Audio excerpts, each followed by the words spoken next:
He's done well. He's made sure he's a physical presence in that near post area for Chelsea. But the groans of the Southampton fans by playing it short, they want it in the box like this.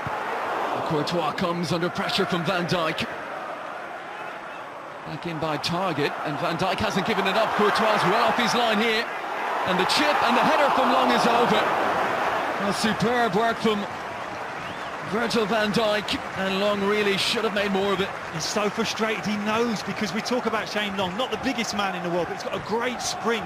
And the quality of Van Dijk here brings it down.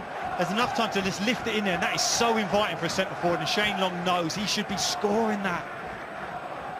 Well, Shane Long, one shy of 10 goals in all competitions this season, scored the winner at Swansea in their last game. With Target inside to Stephen Davis.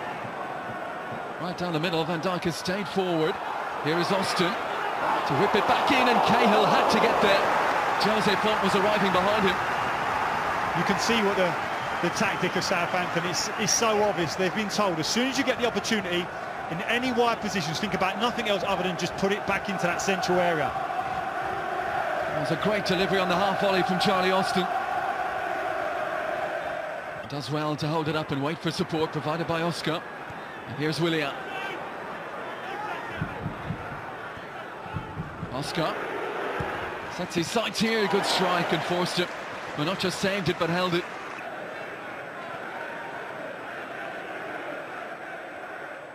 Costa spins away from Van Dijk. Oh, plenty of venom. Now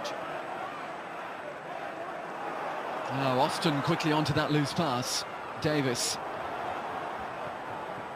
Well capable of picking a pass. It's Austin that he's found. Oh, they went for Courtois' left-hand side.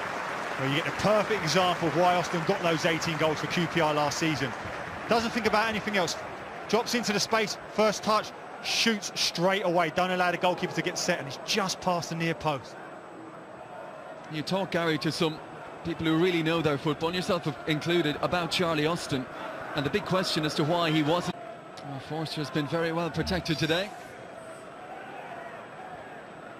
A day when there's not been too many goals about.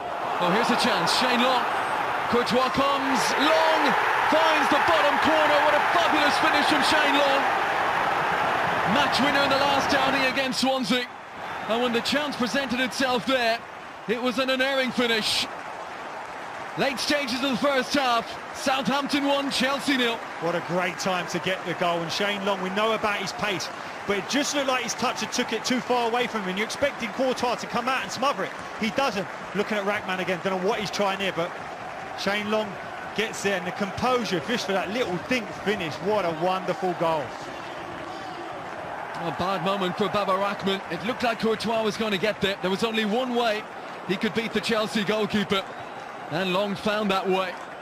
And having missed the chance earlier in the game with his head, with his right foot, that was an outstanding finish. You know how much Shane Long gets his home goals. It seems like the majority of them all come at St Mary's, and that's a great goal. And Rackman may well put his head into his shirt there, because for a couple of minutes before... Costa, that was important. Davis would have been away. Mazar again, lovely ball, slip forward. Oscar to the end line, looking for the pullback. Oh, and Southampton survive. Seemed to take a little nick off Ryan Bertrand as Costa was hurtling in towards that near post area. He's fortunate there, Bertrand. I don't know why he's looking for offside. Lifts it forward for Austin, who's got outside of Ivanovic. Cahill slides in, it's clumsy. Southampton want a penalty, nothing doing. Penalty shot again, we'll see it in the replay. Gets a good touch now, he's just looking to lift it over Cahill, and that arm comes out. Now, he may argue that he's been pushed to the floor, but he puts his arm out to make sure that that ball is not being lifted back over him. For me, that is a penalty. Oh, I think he also took some of us. Costa up and running. Here is Hazard. Costa wants it, and Costa will get it. Stays in play, Fabregas. Oh, it's all the way in! And finally, Southampton concede a goal. And in the end, it's a very, very soft one. It is, and initially Southampton are arguing, did the ball go out of play from Costa?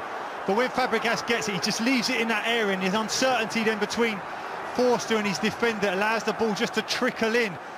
And if you're going to concede a goal after defending so well, it's such a frustrating one to do. And Bertrand there will be arguing, did the ball go out?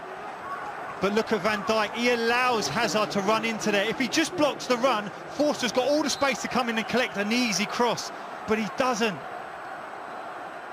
Outstanding work from Diego Costa, and I do think the whole of the ball hadn't crossed the line. It was a cross from Fabregas towards Hazard, where Fraser Forster was rooted, and could only watch it go beyond him.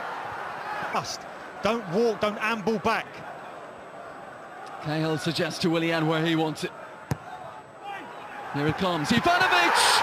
And Chelsea have found it! Forster got a hand in it, couldn't keep it out. But it's the man with the captain's armband, Branislav Ivanovic, who has Chelsea in front here in the 89th minute. Ronald Koeman will be so disappointed, angry even, to get a free header on the penalty spot in the last couple of minutes of a game that you've defended so well throughout from.